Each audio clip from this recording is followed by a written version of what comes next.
Sa pagpapatuloy ng ating mga balita, higit 400 displaced workers ang naging benepisyaryo sa tupad program ng DOLE sa Lucena sa Quezon.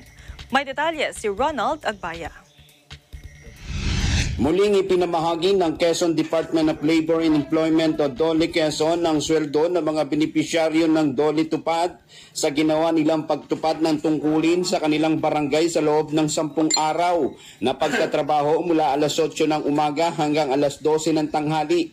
Ang tupad payout ay programa ng DOLE o tulong panghanap buhay para sa ating mga disadvantaged displaced workers program na siyang sumasagot sa pansamantalang pangangailangan ng taong bayan dahil ang karamihan sa napili dito ay tunay anyang apektado ng pandemya dahil sila ay kabilang sa nawalan ng trabaho at hanap buhay.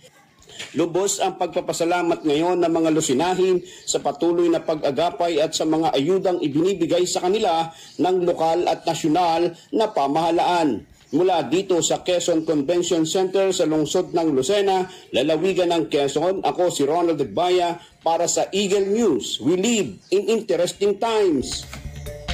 Health and safety protocol